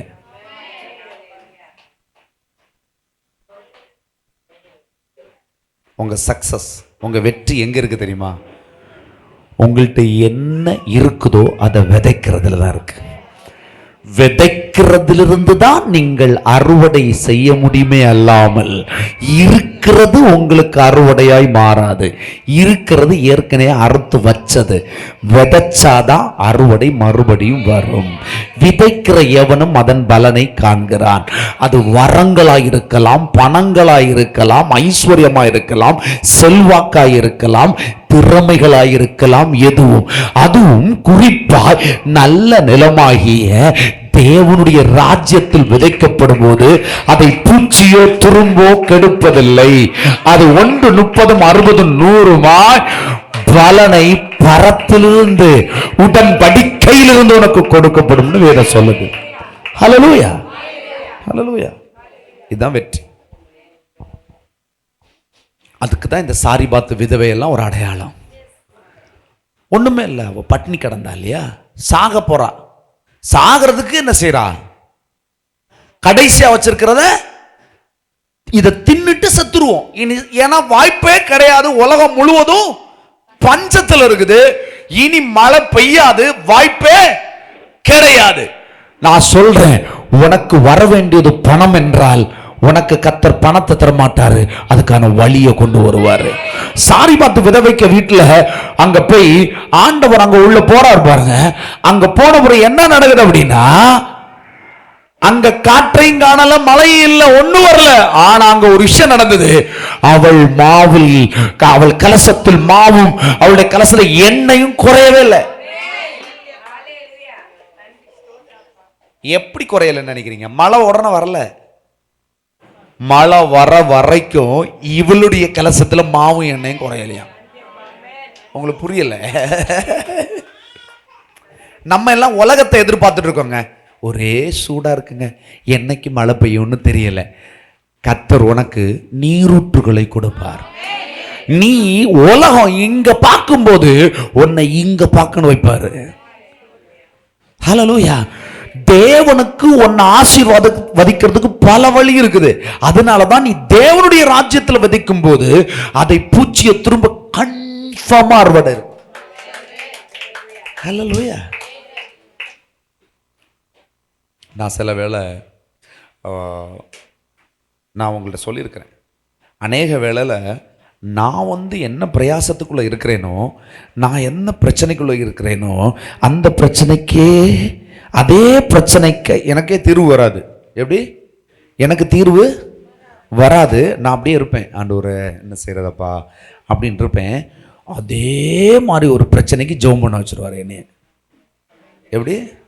வேற ஒரு ஆளுக்கு அதே பிரச்சனையை ஜெபம் பண்ண வச்சுருவார். திரும்பி நான் வர்றதுக்குள்ள என் காரியம் சரியாயிருக்கும். ஹல்லேலூயா. இது தேவன் எனக்குள்ள வச்சிருக்கிற வரம். இதை நான் என்ன செய்யறேன்? நான் நினைச்சா எனக்குள்ள நான் ஜெபம் பண்ண, ஆண்டவரே ஸ்தோத்திரம், ஹல்லேலூயா ஹல்லேலூயா. சிலவள நீ ஹல்லேலூயா சொல்லக்கூடாது, நீ அங்க சொல்லணும். அவனுக்கு நீ விதைக்கணும். அவனுக்கு விதைச்சனா நீ அறுக்கிற அறுவடை உன்னையும் சேர்த்து நிரப்பும். ஏன்னா உன்னை நிரப்பித்தான் அங்க கொடுப்பார். ஹல்லேலூயா ஹல்லேலூயா. இந்த உலகத்தின் ஐஸ்வர்யத்தின் மேல நம்பிக்கை வைக்காதீங்க. அது பெர்மனன்ட் கிடையாது. அது என்ன அர்த்தத்தில்னா, அது மல்டிபிள் ஆகல, அது பெருகலைன்னா, அது விதைக்கப்படலைன்னா அது செத்துரும். அது கோதுமை நிலத்தில் விழுந்து செத்தா அது 1000 கோதுமையா வந்துடும்.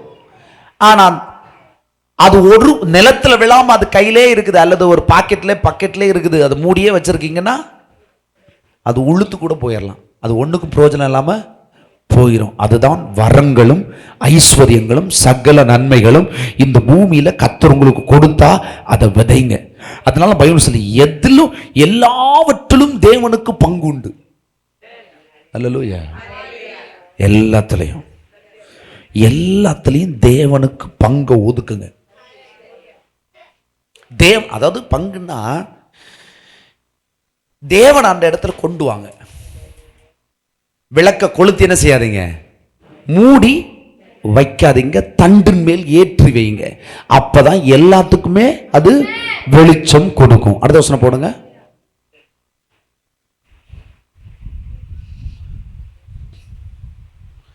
நன்மை செய்யவும் நற்கிரியைகளில் ஐஸ்வர்யவான்களாகவும்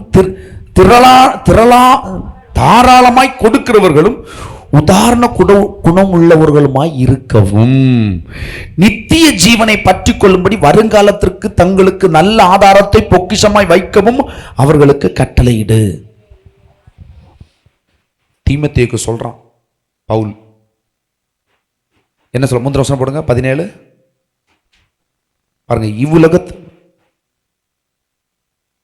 அடுத்த வசனம் போடுப்பா. நன்மை செய்யவும் நற்கிரியைகளில், நம்ம நல்ல கிரியைகளை செய்யறதுல பணக்காரனா இரு. சம்பாதிக்கிறதுல நமக்கு இந்த உலகம் எப்படி சொல்லி கொடுத்தது? சம்பாதிச்சு பணக்காரனா இரு. வேதம் சொல்லல நீ பணக்காரனா இருக்கும்படி சம்பாதிச்ச எல்லாத்தையும் விதைச்சிட்டுன்னு இருக்கு. உங்களுக்கு புரியுதா? இப்ப நம்ம உலகம் சொல்லுது, இந்த ஷேர் மார்க்கெட்ல நீ இன்வெஸ்ட் பண்ணனா இவ்வளவு கிடைக்குது. நீ 50,000 ரூபா இன்வெஸ்ட் பண்ணனா 5 வருஷத்துல இது டபுளா மாறுது. மாறுச்சா?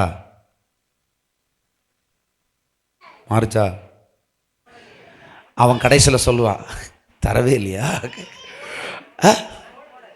போடல. விதை இருக்கா? விதையும் இல்லை.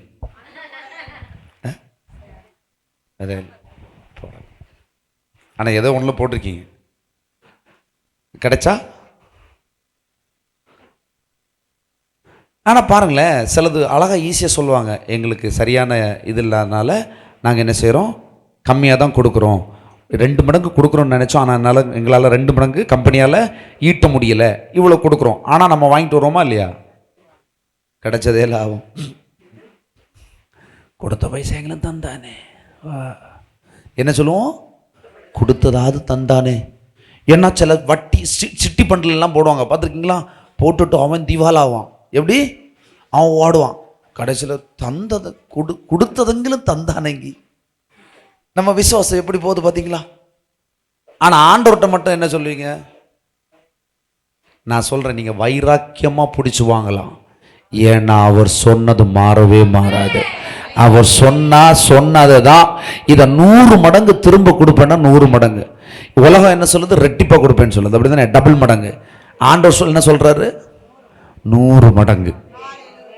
நீ எந்த நிலையிலிருந்து அதை விதைத்தாலும், எவ்வளவு பஞ்சத்துல நீ விளைத்தாலும், எவ்வளவு ஒன்றுமில்லாமல் இடத்துல இருந்து நீ விதைச்சாலும், கர்த்தர் சொல்றாரு 100 மடங்கு அதை நீ திரும்ப அறுப்பாய். அதுக்கு ஈசாக்கு ஒரு பெரிய சாட்சி. ஹல்லேலூயா. பாருங்க, ஐஸ்வர்யவான்களா நீங்க இருக்கணும்னா நன்மை செய்யுங்க. நீங்க உண்மையிலேயே பரலோ. நீ கணக்கு பார்க்கறது கணக்கா இருக்கும், கணக்கு பார்க்காதது கணக்காவே இருக்காது. ஹல்லேலூயா. தேவனுடைய ராஜ்யத்துல நீ விதைக்கும் போது கணக்கு பார்த்து விதைக்காத. யாக்கோபு மாதிரி. எப்படி? யாக்கோபு மாதிரி எப்படி விதைக்கணும்? யாக்கோபுன்னா, நீர் என்னை ஆசீர்வதித்தால் 10ல் 1 நான் உமக்கு கொடுப்பேன். அது யார் சொன்னது? யாக்கோபு சொன்னது. அப்படித்தானே?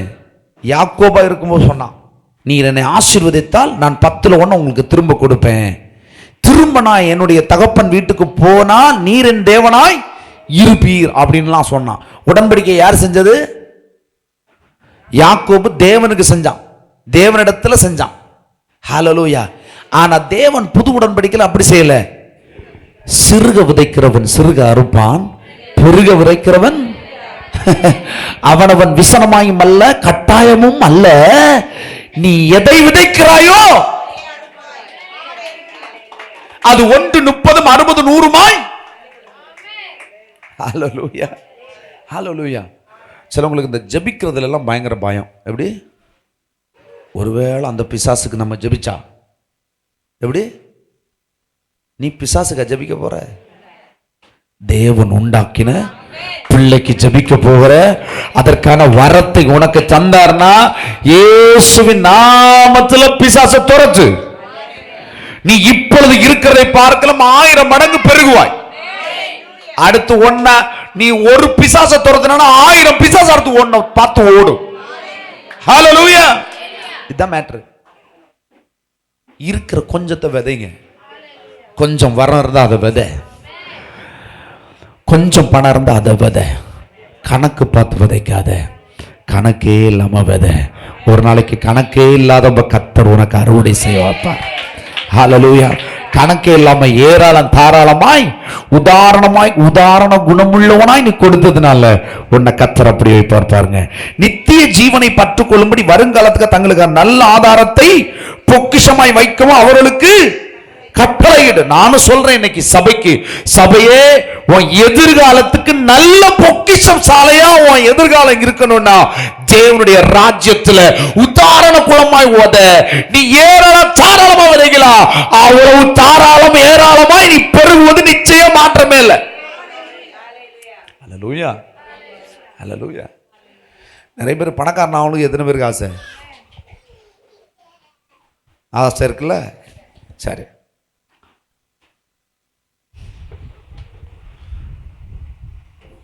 50 லட்ச ரூபா கொண்டாங்க, ஆளுக்கு கொண்டு வாங்க. நான் மார்த்தண்டத்தில் மெயினில் பிஸ்னஸ் தரேன். நவாப் எடுத்துக்குங்க, தவாத் எடுத்துக்குங்க. ஏன் இப்படி எடுத்துக்குங்க? அப்படி சொன்னால் நீங்கள் என்ன செய்வீங்க? கண்டிப்பாக நீங்கள் இன்வெஸ்ட் பண்ணுவீங்க, அப்படி தானே? அது வரலைன்னாலும் வந்தாலும் நீ தான் படணும், அதில் வேலை செய்யணும். ஆனால் கர்த்தர் சொல்கிறாரு, கொடுங்கள்.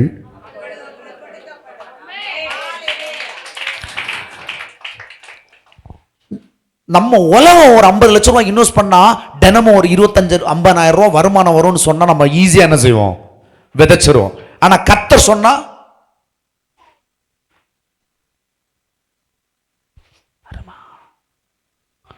வருமா?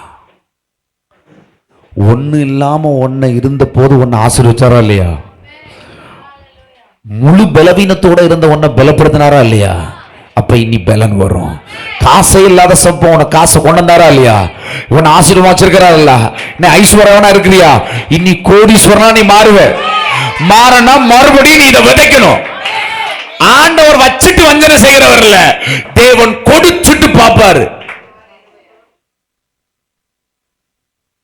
நமக்கு எல்லாருக்கும் ஆசை இருக்கு பணக்காரனா மாறணும்னு. ஆனா விதைக்கிற எவனும் அறுவடை செய்வான். விதைக்கலைன்னா ஒன்றும் செய்ய முடியாது. அல்லேலூயா. சிலவங்களுக்கு இந்த எண்ணம் இருக்கும், இருந்தா ஏன் விதைக்காம? அப்ப நீ இல்லையா? நீ இல்லையான்ற? நீங்க இருக்கீங்க தானே, உங்களை விதைங்க. காணிக்கப்பட்டியில என்ன போடணும்? பெரிய காணிக்கப்பட்டி ஒன்று சொல்லலாம் செய்யலான். அல்லேலூயா.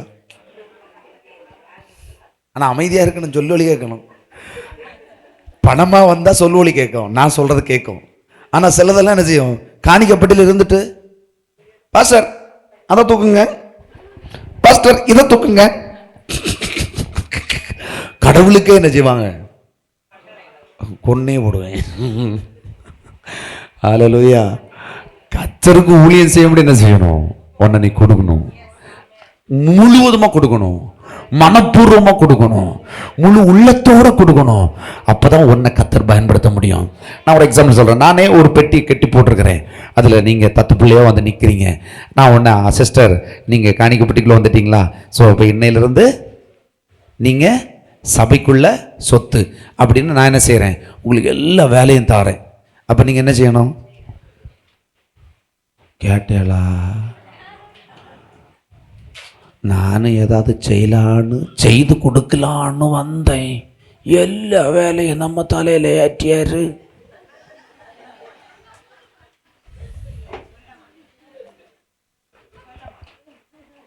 சொல்லுவான்னு.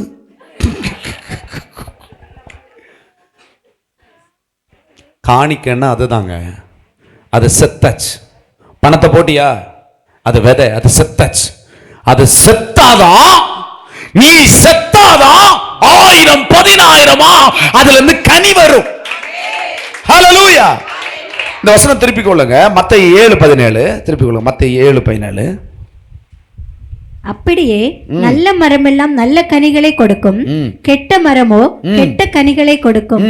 நல்ல மரம் கெட்ட கனிகளை கொடுக்க மாட்டாது, கெட்ட மரம் நல்ல கனிகளை கொடுக்க பாருங்க பாருங்க பாருங்க 17 போடுங்க. அப்படியே நல்ல மரம் எல்லாம் நல்ல கனிகளை கொடுக்கும், கெட்ட மரம் கெட்ட கனிகளை கொடுக்கும். என்ன நல்ல மரம் கெட்ட மரம்?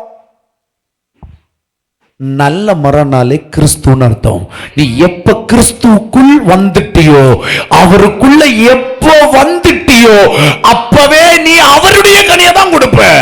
நீ எப்ப தேவனுடைய ராஜ்யத்துல ஒன்றை விதைச்சாயோ, அப்பொழுதே தேவனுடைய ராஜ்யத்தின் பலனை கனியாய் கொடுப்பீர்கள். ஹல்லேலூயா. அவர் எப்படி கொடுப்பாரு? உலகத்தரமாவா கொடுப்பாரு? அவர் எப்படி கொடுக்கிறாரு? அமிக்கு குலுக்கு இல்லைங்க, அவருடைய கண்ணியை கொடுக்கிறாரு. அததான் அமிக்கு குலுக்கி சரிந்து விழும்படி கொடுப்பாரு. ஹல்லேலூயா. பாருங்க, நல்ல கனி, நல்ல கனி கொடாத மரம் எல்லாம் வெட்டுண்டு அக்னியிலே போடப்படும். இப்ப பாருங்களேன், நீங்க காணிக்கப்பட்டிக்குள்ள விழுந்துட்டீங்க. எப்படி? நான் இண்டையில இருந்து தேவனுடைய ஊழியத்தை செய்யக்கு இந்த காணிக்கப்பட்டியில இருக்கிறேன். சபைக்கு ஒப்பு கொடுத்துட்டீங்க. எத்தனை பேர் சபைக்கு ஒப்பு கொடுக்குறீங்க? வேண்டாம் வேண்டாம் வேண்டாம், ஐயோ நான் வேற படபடா கேட்டு படபடா சொல்லி என்னன்னு சொல்றேன். நான் சொல்லி முடிஞ்சவரை கொடுங்க. இப்போ பாருங்களேன், இது பாக்ஸுக்குள்ளே விழுந்துட்டீங்க. காணிக்கை பாக்ஸ், ஹியூமன் காணிக்கை பாக்ஸ் விழுந்துட்டீங்கன்னு வச்சுக்கோங்க. விழுந்த உடனே அப்போ என்ன, அதுக்கு அர்த்தம் என்ன? இப்போ ஒரு காணிக்கை பெட்டிக்குள்ள விழுந்த பணம் முழுவதுமா அப்பாவுக்கு. அப்போ அப்பாவுக்கு அது எப்படி ஆண்டவர் சொல்றாரோ அதன் மாதிரி ஆண்டவர் பயன்படுத்துறாரு இல்லையா? அப்போ ஒருத்தன் ஊழியத்துக்கு வந்தா எப்படி இருக்கணும்? ஒரு காணிக்கை விழுந்தா எப்படி இருக்கு? அவர் முழு மதமா சுதந்திரமா பயன்படுத்துறாரு, அப்படிதானே? இங்க சிலர் எல்லாம் ஊழியத்துக்கு வந்து என்ன செய்வாங்க? ஆக்சுவலா ஒரு சின்ன பிஸி ஃபாஸ்டா. இப்போ உங்களுக்கு புரிய வைக்கிறேன். இப்போ வந்துட்டு ஒரு கை உள்ள வந்துருச்சு, காணிக்கப்பட்டிக்குள்ள விழுந்துட்டீங்க. ஒரு கையை உயர்த்துறீங்க, ஒரு கை இப்படி இருக்கு. ஒரு காலை உயர்த்துறீங்க, காலை உயர்த்த சொல்லும் போது ஒரு கால் உயர்த்துறீங்க, ஒரு கால் இப்படி இருக்கு. அப்படின்னா உங்களை பயன்படுத்த முடியுமா? கோதுமையை விதைக்கிறீங்க, விதைச்சிட்டு மறுநாளை காலையில் போய் ஒரு ஆடுறீங்க, எப்படி முளைக்குமா? நம்ம ஆளுங்க எல்லாம் மனப்பூர்வமா செய்யறது இல்லை. விதைச்சாலும் எப்படி விதைக்கிறது?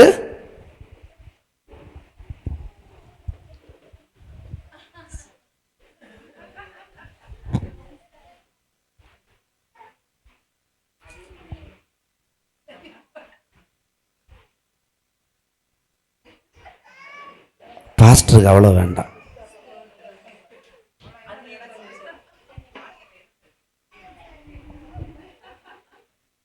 பாஸ்டர் எதாவது வேணா கேளுங்க. ஏய்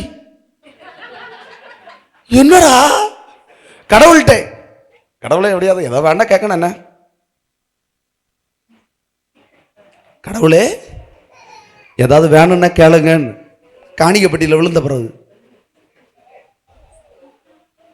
எப்படி? காணிக்கப்பட்டிக்குள்ள விழுந்ததுக்கு பிறகு கடவுளே ஏதாவது வேணா கேளுங்க, வீட்டு போயிட்டு வரேன். ஏய் பெட்டிக்குள்ள விழுந்திருக்கடா நீ. நீ ராஜ்யத்தின் பிள்ளை, நீ ராஜ்யத்தின் பிரஜை, நீ இந்த குடிமகன், அவருடைய ராயல் அம்பாசிடர். நீ உன்னை அவரை மாதிரி ஆக்கணும்னா நீ ஒரு கால் அங்க விட்டுட்டு இருந்தா எங்க மாத்துவாரு? அல்லேலூயா. விதையில பாதியை உடைச்சு வச்சா எங்கடா தேரம்? அது வஞ்சனை செய்கிறவர்களா இருக்கக்கூடாது. ஒருவன் கிறிஸ்துவுக்குள் இருந்தால் அவன் புது சிருஷ்டியாய் இருக்கிறான். பழையவைகள் எல்லாம் ஒளிந்து போயின, எல்லாம் புதிதாகின. கேளுங்க சிஸ்டர், பிரதர், நானே மெய்யான திராட்சை செடி. ஒருவன் என்னில் நிலைத்திருந்தால் அவன் மிகுந்த கனிகளை கொடுப்பான். என்னில் நிலைத்திராத கொடி எதுவோ அது வெட்டி எறியப்படும் என்று வேதம் சொல்லுகிறது. ஹல்லேலூயா. நீ தேவனுக்கு கொடுக்காத எது வெளியில இருக்குதோ அதை இந்த உலகம் திருடும், வெட்டி எடுத்துட்டு போகும். அதை கடைசியில் அக்கினியில் போடுவார்கள் என்று வேதம் சொல்லுகிறது. தேவனுக்கு இல்லாத ஒன்றுமே உன் வாழ்க்கையில் இருக்கக்கூடாது sister, brother. What ever the matter, டைமா இருக்கலாம், நேரமா இருக்கலாம், சரீரமா இருக்கலாம், உனக்கு நேரம் உள்ள போதெல்லாம், வாய்க்கும் போதெல்லாம் நீ சுவிசேஷத்தை சொல்ல நீ நீ நீ நீ தடை பண்ணாதேன்னு இருக்கு. தேவனுடைய ராஜ்யத்துக்கு எப்பவுமே நீங்க அறுவடை செய்யும்படி விதைச்சிட்டே இருக்கணும். விதைங்க. பணத்தை மட்டும் இல்லைங்க, உங்க நேரத்தை, உங்க திறமையை, எல்லாத்தையும் நீ எதையெல்லாம் விதைக்கிறியோ அதை அவர் பண்படுத்துவார். அவருடைய கனியா முளைச்சு வருவீங்க. ஹல்லேலூயா. அவருடைய கனி, அதுதான் நீங்கள் வெட்டப்பட்டு நல்ல ஒலிவ மரமாகிய கிறிஸ்துவில் இணைக்கப்பட்டீர்கள். இப்ப கிறிஸ்துவின் கனி கொடுக்கிறவங்க நீங்க. ஹல்லேலூயா. ஆண்டவருக்கு பிச்சு பிச்சு போடுறது இல்ல. அப்ப ஆண்டவர் உனக்கு என்ன செய்வாரு? நீ கொடுக்கிறதானே பெருகும். ஆண்டவர் என்ன செய்வாரு? ஜூப்ளி எங்க இருக்கா? ஹல்லேலூயா. ஹல்லேலூயா.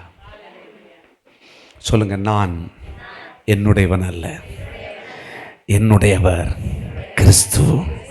அவரே என் தலைவர், அவரே என் தகப்பன், அவரே மணவாளன், அவர் தான் என் பிஸ்னஸ், அவர் தான் என் வேலை, என் ஞானம், என் திறமை, என் அறிவு, என் செயல் எல்லாமே அவர் தான். நான் அவருடையவன். அவருடைய கனிகளையே கொடுப்பேன். அது மிகுதியும் பெருசா இருக்கும், விசேஷமா இருக்கும். யாருக்கும் கிடைக்காதது என்னிடத்திலிருந்து உண்டாகும். அதை அவரே தருவார், அவரே ப்ரொடியூஸ் பண்றாரு. ஹல்லேலூயா. கர்த்தர் உங்களை ஆசீர்வதிப்பாராக. எழுந்திருக்கலாம்.